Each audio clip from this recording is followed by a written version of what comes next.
Hello friends, welcome to my channel. இன்றைக்கி நம்ம சேனலில் ஒரு சூப்பரான ரெசிபி தாங்க. எல்லாருக்குமே ரொம்ப பிடிச்சமான சிக்கன் ஃப்ரைட் ரைஸ் எப்படி பண்ணுறதுன்னு பார்க்கலாம். ஒரு சில ஹோட்டல்லாம் பார்த்தீங்கன்னா சிக்கனை வந்து மசாலா போட்டு பொரிக்காமல் அப்படியே பொரித்து செய்வாங்க. ஒரு சில ஹோட்டல்ஸில் மட்டும்தான் மசாலா போட்டு எண்ணெயில் பொரித்து செஞ்சு தருவாங்க. அந்த டேஸ்ட் பார்த்திங்கன்னா சூப்பராக இருக்கும். எவ்வளோ பேருக்கு அது பிடிக்கும் அப்படின்னு சொல்லி கமெண்ட்ஸில் சொல்லுங்கள். ஸோ இன்றைக்கி நம்ம வீடியோவில் மசாலா போட்டு பொரித்து சிக்கன் ஃப்ரைட் ரைஸ் வந்து பண்ண போகிறோம். ஸோ இந்த சிம்பிளான ரெசிபி எப்படி பண்ணுறதுன்னு பார்க்கலாம். வாங்க வீடியோக்குள்ளே போகலாம். நான் இன்றைக்கி 100 கிராம் அளவுக்கு சிக்கன் எடுத்திருக்கேன். பார்த்திங்கன்னா இந்த மாதிரி இந்தளவுக்கு மீடியம் சைஸ் பீஸை பார்த்திங்கன்னா கட் பண்ணி எடுத்து வச்சுருக்கேன். இப்போ இதில் நம்ம மசாலா ஆட் பண்ணிக்கலாம். 1 ஸ்பூன் காஷ்மீரி மிளகாய் தூள் சேர்த்துக்கிறேன்.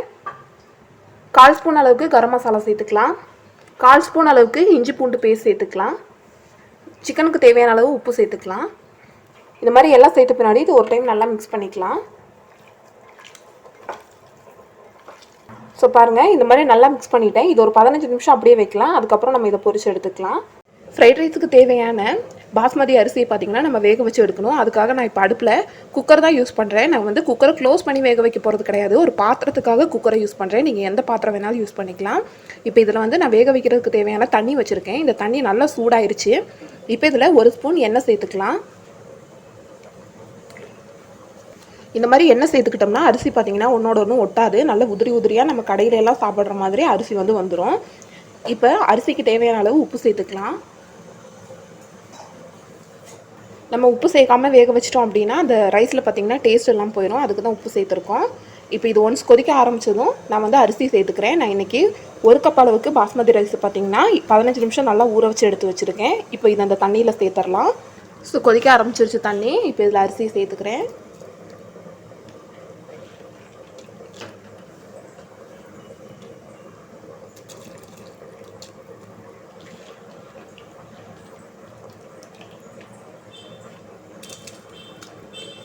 அவ்வளோதான், அரிசி சேர்த்தாச்சு. இப்போ பார்த்திங்கன்னா சாப்பாடு நல்லா வேகட்டும். வெந்ததுக்கப்புறம் உங்ககிட்ட காமிக்கிறேன்.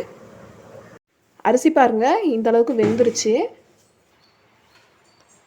பாருங்கள், இந்த மாதிரி நல்லா வெந்துருச்சு. அமுத்தி பார்த்தா பாருங்கள் இந்த அளவுக்கு உடையுது.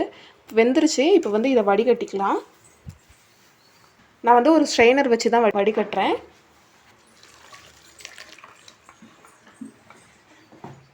அரிசி நல்லா வடியட்டும். வடித்த பின்னாடி எடுத்து ஆற வச்சு எடுத்து வச்சுக்கலாம்.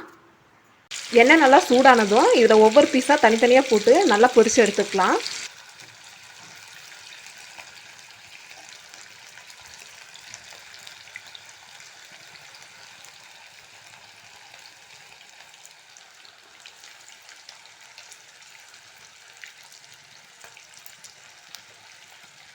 இது வந்து நான் எல்லாத்தையுமே சேர்த்துட்டேன். இது வந்து நல்லா பொரியட்டும், நல்லா வெந்து வரட்டும்.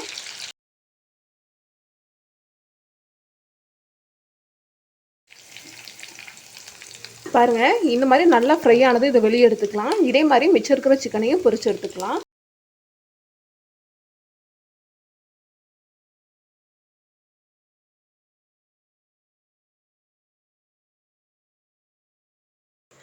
இப்போது அடுப்பில் வந்து ஒரு கடாய் வச்சுருக்கேன். இந்த கடாயில் 3 டேபிள் ஸ்பூன் அளவுக்கு எண்ணெய் சேர்த்துக்கலாம். ஃப்ரைட் ரைஸில் பார்த்திங்கன்னா எண்ணெய் கொஞ்சம் அதிகமாக தான் இருக்கும். இப்போ இதில் 4 பல் பூண்டு கட் பண்ணி வச்சுருக்கேன். அதையும் ஒரு சின்ன துண்டு இஞ்சியை இந்த மாதிரி சின்ன சின்னதாக கட் பண்ணி வச்சுருக்கேன். அதுவும் சேர்த்துக்கலாம். இப்போ இதில் ஒரு பாதி வெங்காயத்தை பார்த்திங்கன்னா கட் பண்ணி வச்சுருக்கேன். இதை சேர்த்துக்கலாம். சேர்த்து நல்லா மிக்ஸ் பண்ணி விட்டுக்கலாம். வெங்காயம் நிறைய சேர்க்கணும்னு கிடையாது. ஃப்ரெஞ்ச் பீன்ஸ் பார்த்திங்கன்னா ஒரு 10 பீஸ் வந்து இந்த மாதிரி குட்டி குட்டியாக கட் பண்ணி வச்சுருக்கேன். இதையும் சேர்த்துடலாம். ஒரு கேரட் பார்த்திங்கன்னா இந்த மாதிரி சின்ன சின்னதாக கட் பண்ணி வச்சுருக்கேன். அதுவும் சேர்த்துக்கலாம். கொஞ்சமாக முட்டைக்கோஸ் பார்த்திங்கன்னா இந்த மாதிரி அரிஞ்சு வச்சுருக்கேன். இதையும் சேர்த்துடலாம். சேர்த்து ஒரு தடவை மிக்ஸ் பண்ணி விட்டுக்கலாம்.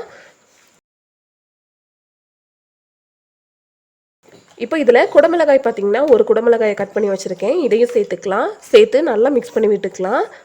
நல்லா இந்த மாதிரி மிக்ஸ் பண்ணி விட்டுக்கோங்க. இப்போ வந்து காயை நல்லா வேகட்டுங்க. நல்லா வேக விட்டுருங்க. லைட்டாக உப்பு சேர்த்து வேக வச்சுக்கோங்க.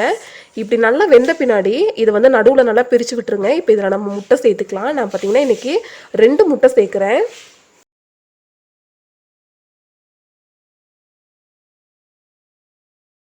முட்டைக்கு தேவையான அளவு உப்பு சேர்த்துக்கலாங்க. இல்லைனா நீங்கள் முட்டையை வேற ஒரு பாத்திரத்தில் கூட இந்த மாதிரி ஸ்க்ராம்பிள் பண்ணி நீங்கள் சேர்க்குறனாலும் சேர்த்துக்கலாம். இப்போ இந்த முட்டையை நல்லா இந்த மாதிரி ஸ்க்ராம்பிள் பண்ணி எடுத்துக்கலாம். நல்லா வேக வச்சு எடுத்துக்கோங்க. எடுத்து நல்லா மிக்ஸ் பண்ணிக்கோங்க. ஸ்டார்டிங்கில் பார்த்தீங்கன்னா முட்டை மட்டும் மிக்ஸ் பண்ணுங்கள், அதுக்கப்புறம் காய் கூட சேர்த்து மிக்ஸ் பண்ணிக்கோங்க. இப்போ இதில் தேவையான சாஸ் சேர்த்துக்கலாங்க. நான் வந்து மிளகாய் சாஸ் வந்து 1 ஸ்பூன் சேர்க்குறேன். அப்புறம் சோயா சாஸ் பார்த்தீங்கன்னா 1 ஸ்பூன் சேர்க்குறேன். ரெண்டையும் சேர்த்து நல்லா மிக்ஸ் பண்ணிக்கலாம். இப்போ நம்ம வேக வச்சுருக்க இந்த பாஸ்மதி அரிசி பார்த்தீங்கன்னா இதில் சேர்த்துக்கலாம். நம்ம பொரிச்சு எடுத்த சிக்கனையும் இதில் சேர்த்துக்கலாம். சேர்த்து நல்லா மிக்ஸ் பண்ணி விட்டுக்கலாம். ரொம்ப ஃபோர்ஸாக மிக்ஸ் பண்ணாதீங்க, அரிசிலாம் பார்த்தீங்கன்னா உடஞ்சி போயிடும். மெதுவாக மிக்ஸ் பண்ணிக்கோங்க, ஜென்டலாக மிக்ஸ் பண்ணி விட்டுக்கோங்க.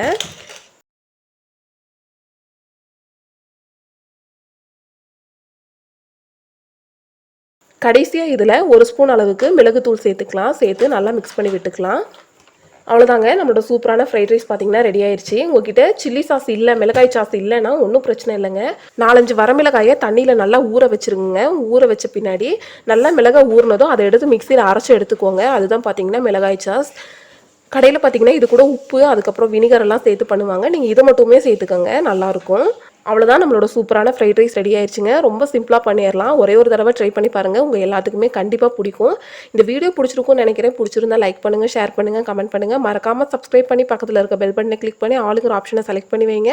அப்போ தான் நம்ம போடக்கூடிய வீடியோஸோட நோட்டிஃபிகேஷன் எல்லாமே உங்களுக்கு வரும். தேங்க்யூ ஃபார் வாட்சிங் ஃப்ரெண்ட்ஸ்.